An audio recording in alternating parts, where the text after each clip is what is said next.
جبار، ايش جاي تسوي هنا وليدي؟ ابو نعال، هلا بيك. يعني جاي نصب الشهيد ازور ابويا. ايش لابس وليدي؟ شنو هي رايح كشافة؟ لا ابو نعال، اني انتميت للجيش. شنو هي؟ شبيك ولك انت مسودن؟ الف رحمة على روحك ابو جبار، والله لو بعد عايش ما كان خلاك تروح. ابو نعال، ابويا لو بعد عايش كان هو اللي خلاني اروح. وليدي هذا الجيش فاسد ويتبع هاي الحكومة المعفنة. ابو نعال، هسه انت مو كنت جندي؟ الجيش العراقي قبل مو مثل هسه. وليدي انا والمرحوم ابوك حاربنا بكل بسالة فلسطين على مود جايين ندافع عن اخواننا العرب، وحاربنا بالقادسية من شلنا ندافع عن العراق، وابوك تصوب بالمعركة وشلته على شتاف اسبوعين لحد ما رجعته لديرته، ورجيت لنفس المكان حتى اجيب سلاحي. بعدين من رجعت شفت ابوك مستشهد، وظليت انا الوم نفسي كل هاي السنين. ابو نعال، سويت لي روحك ساسوكي هسه. من هاي لعد طفرت من حرب الخليج، ولو ابويا موجود كان شارك بيها. لا لا، ما كان شارك ابني. احنا الجنود قبل شغلتنا ندافع عن ارض العراق وعن الشعب، وما لنا علاقه بالجوارين. اي كان دافعت عن بغداد لما احتلوها، كلكم انهزمتوا وخنتوا للعراق. جبار وليدي، امريكا احتلتنا بالعقل مو بالجيش، واحنا كنا ندافع وكنا على الحدود. واذا جاي تسال على الخيانه روح اسال منين دخلتنا امريكا اول شيء. ابو نعال، هسه سويت لنا روحك جريندايزر شويه وطلع الرزه المزدوجه. انا رايح للجيش وما حد يمنعني. وفد يوم قاعد ابو نعال بالبيت وذاعوا خبر دخول قوات على الاراضي العراقيه واحتلالها لاحد الابار النفطيه. لا ما يصير هيك، انا موجود ويحتلونه والحكومه ما جايه تسوي شيء، والله ما اسكت. وقرر ابو نعال يتصرف، وكان يخابر على كل الجنود القدامى اللي كانوا وياه، وبس نخاهم ما بقى ولا واحد ما شارك. ابو خليف وين رايح؟ انت رجلك والقبر تقعد، هي الحكومه ما جايه تسوي شيء، انت تريد تسوي شيء؟ حتيني اروح انا حتى لو بحيدي، يعني ما نحسب حسابك على العشاء. وقرروا الجنود القدامى كلهم يروحون للجبهة ويحررون الأراضي العراقية وبدون ما يعتمدون على الحكومة. انتشروا، حصرونهم، لا تنطوهم فرصة.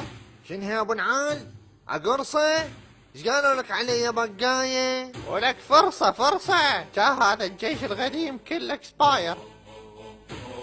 سيدي، قوات معتدية دخلت الأراضي العراقية وما يهمنا بصراحة. الدولة صديقة مجاورة، المهم احتلت بير نفط عراقي، وإذا نسكت راح يحتلون العراق كله.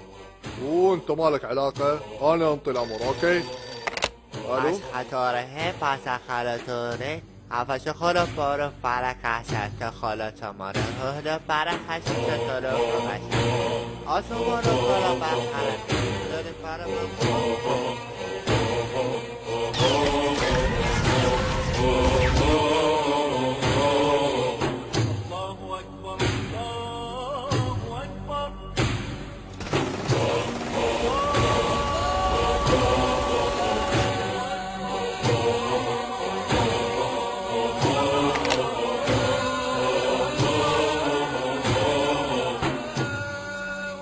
الجنود القدامى كلهم راحوا واحنا ما نروح ما يصير.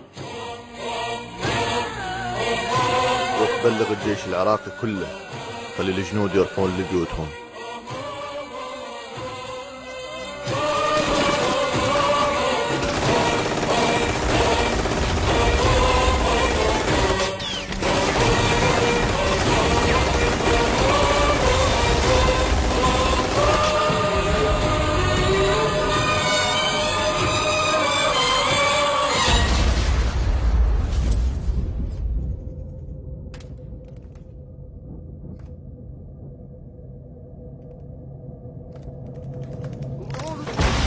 جبار ابو نعال، انا جبار. اجا الجيش العراقي اجا، راح ارجعك لديرتك ابو نعال.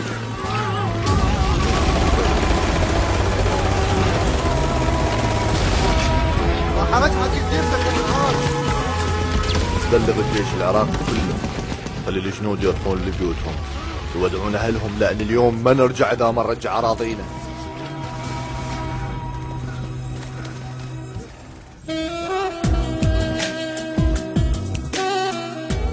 واخيرا اجى الجيش العراقي وطردوا القوات المعتدية واسترجعوا الاراضي العراقية.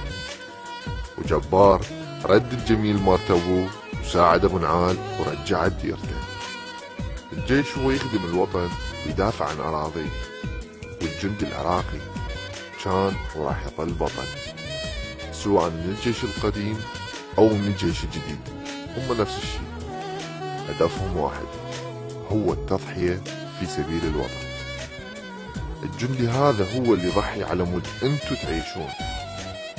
وقت اللي انت نايم ببيتك هو سهران دا يحميك، وقت اللي انت تروح تزور اهلك هو امه تحلم تشوفه.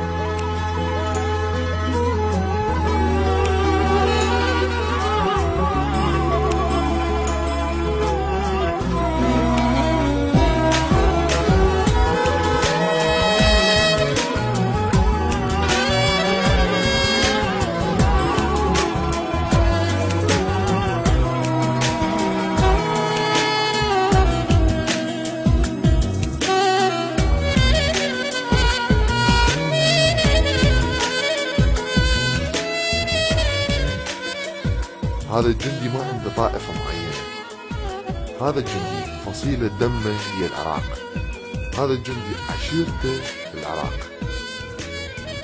الجندي هذا مو بعثي ولا صدامي، هذا الجندي مو عميل، هذا الجندي مو خاين، هذا الجندي هو أخوك وأخويا، هذا الجندي هو أني وأنت، هذا هو الجندي العراقي.